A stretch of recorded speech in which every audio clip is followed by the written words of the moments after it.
Welcome back to my channel kitchen point હું છું વિજયા ચાવડા। તો આજે આપણે બનાવીશું મૈસૂર પાક ચણાના લોટનો। તો કઈ રીતે બનાવવો, કેટલું માપ લેવું, શું છે તે આપણે બનાવીશું। તમે જોઈ શકો છો કેવું સરસ મજાનો મૈસૂર પાક આપણો બની ગયો છે, જાળીદાર અને બજારમાં મળે તેવો જ મૈસૂર પાક અને 3 લેયરમાં મૈસૂર પાક બન્યો છે। તો તમે પણ આ જ રીતે બનાવજો।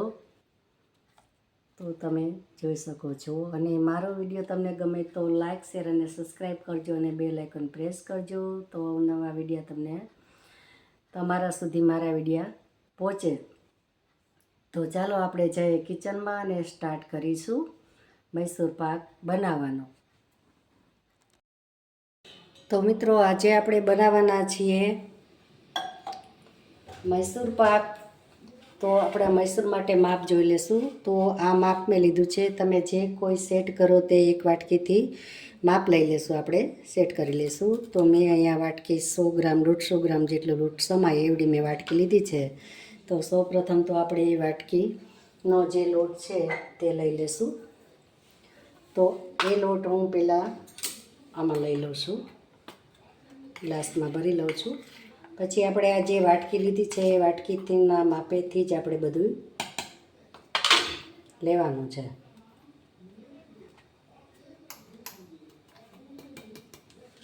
તો આને એક સાઈડમાં રાખી દઈશું।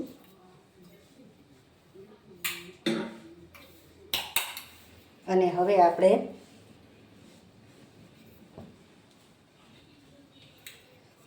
આ વાટકીના માપથી જ આપણે ખાંડ લેવાની છે। તો મેં અહીંયા કઢાઈ લઈ લીધી છે। તો આ કઢાઈની અંદર આપણે ખાંડ લઈ લઈશું। તો આ ખાંડ છે તે આપણે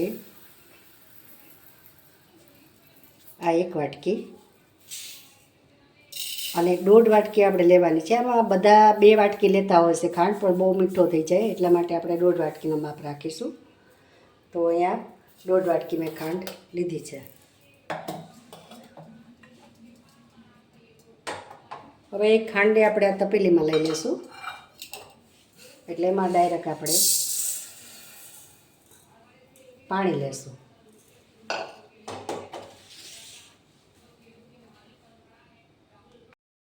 તો અહીંયા જેટલો આપણે લોટ લીધો છે એના પ્રમાણમાં ઘી લઈ લેશું। તો આ મેં દેશી ઘી લીધું છે, તો કોઈ પણ ઘી તમે લઈ શકો છો। એમાં દેશી ઘી લઈ શકાય, તેલથી બનાવવું હોય તો પણ એમ બની શકે છે। તો આપણે અહીંયા દેશી ઘી લીધું છે, તો એનો માપ લઈ લેશું, 1 વાટકી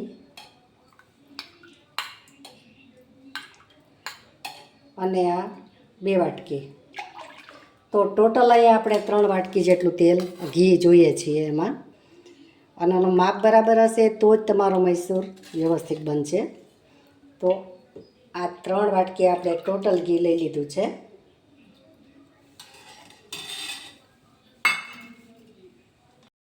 તો અહીં આપણે ગેસ ઓન કરી દીધો છે। તો આ કઢાઈ છે તે લઈ લઈશું, ચૂલા પર મૂકી દઈશું આપણે। તો હવે ખાંડ આપણે કઢાઈમાં લઈ લીધી છે, તો એની સામે આપણે 1 વાટકો પાણી લઈ લઈશું। હવે એને આપણે ખાંડને ઉગારી લેવાની છે।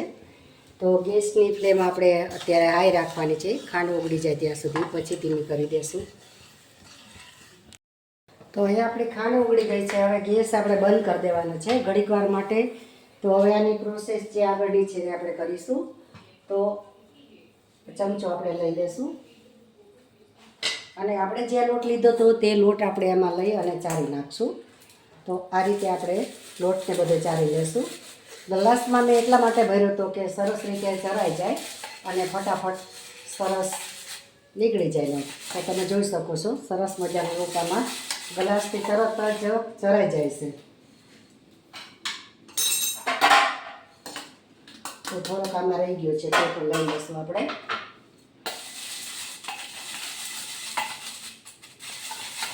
તો આ રીતે તમે ચારશો ને તો લોટ ગાંઠા પણ નહીં રહે અને સરસ ફટાફટ ચરાઈ જશે।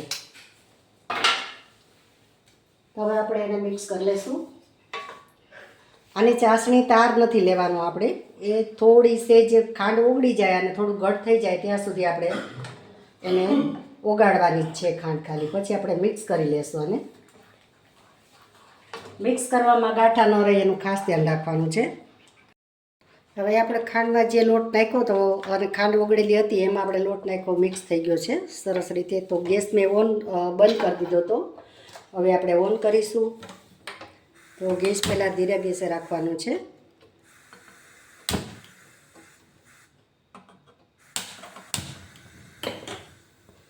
તેની ફ્લેમ થોડીક રાખવાની. હવે એમાં આપણે લોટ લીધો હતો માપ એ જ વાટકાએથી આપણે ઘી લઈ લઈશું. તો અહીંયા મેં 1 વાટકો ઘી લઈ લીધું છે. હવે એને મિક્સ કરી દઈશું અને ધીરા ગેસે પાકવા દઈશું. તો ધીરા ગેસે આપણે પકાવીશું.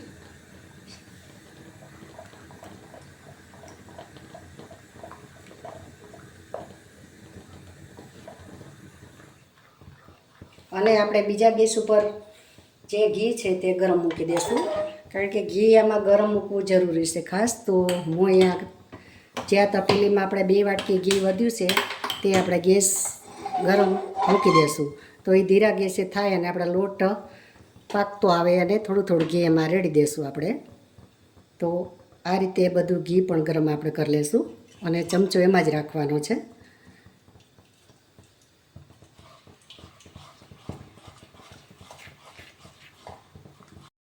તો અહીંયા આપણા મૈસૂર પાકમાં બબલ્સ થવા માંડ્યા છે, તમે જોઈ શકો છો.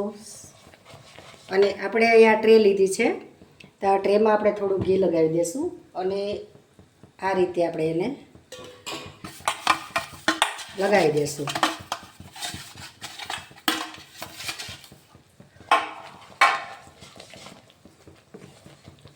તો તમે જોઈ શકો છો બબલ્સ આપણા બનવા માંડ્યા છે. તો હવે આપણે આને એક જ ડાયરેક્શનમાં હલાવવાનું છે.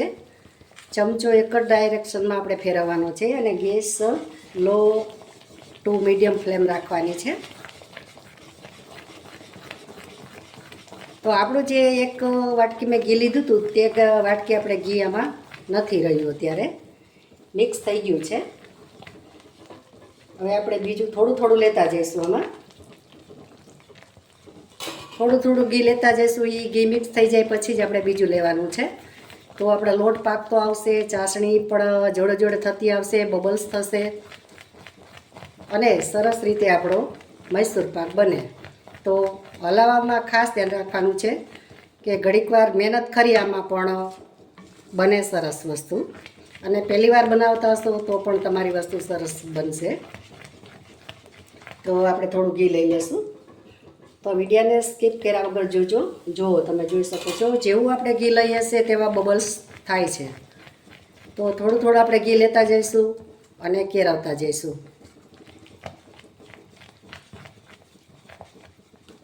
એક જ ડાયરેક્શનમાં હલાવવાનું છે. આડાઅવળો ચમચો નહીં ફેરવાનો, નહીંતર એના બબલ્સ બેસી જશે. તો જ્યારે જ્યારે આપણે ઘી લેશું ત્યારે ત્યારે આપણે કેમેરો ઓન કરીશું. તો આ રીતે થોડું થોડું લેતું જવાનું છે અને હલાવતું જવાનું છે. જેમ જેમ લોટ આપણો પાકશે તેમ તેમ આપણા બબલ્સ આમાં બનશે. એકારે બધું નહીં નાખી દેવાનું, થોડું થોડું જ લેવાનું. જો આ રીતે.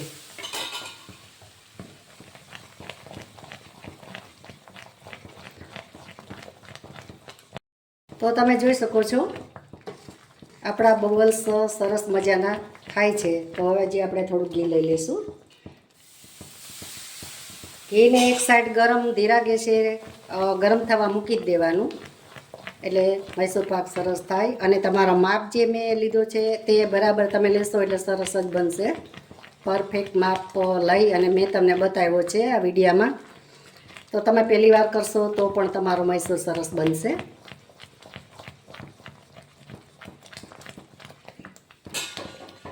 તો અહીંયા આપણે હજી એકવાર લઈ લઈશું.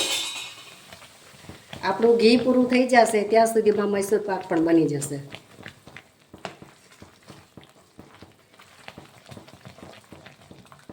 તો હવે થોડી વાર માટે આપણે ગેસને ફ્લેમ ફાસ્ટ કરી દઈશું. હલાવતા જઈશું અને ઘી રેડતા જઈશું. તો જોઈ શકો છો હવે ગેસને ફાસ્ટ રાખવાનો છે. ઘડીક વાર આપણે એકદમ ફાસ્ટ ગેસે રાખશું એટલે લોટ આપણો ચડી જાય.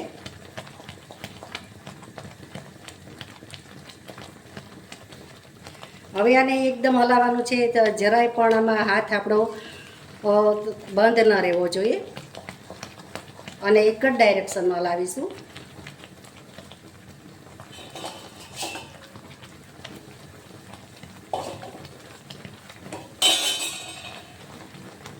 તમે જોઈ શકો છો એકદમ આપણો હાથ હલવો જોઈએ. જો આપણો સરસ મજાનો મૈસૂર પાક તૈયાર રેડી થાય છે.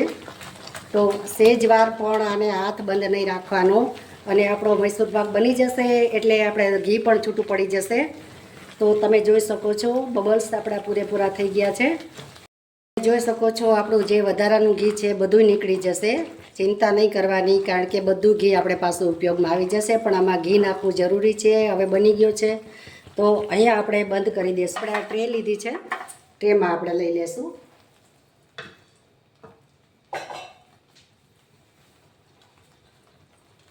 તો આને હવે આપણે ઠપકારવાનું નથી, એમનેમ જ રેડી દેશું. આ રીતે રેડી દેશું.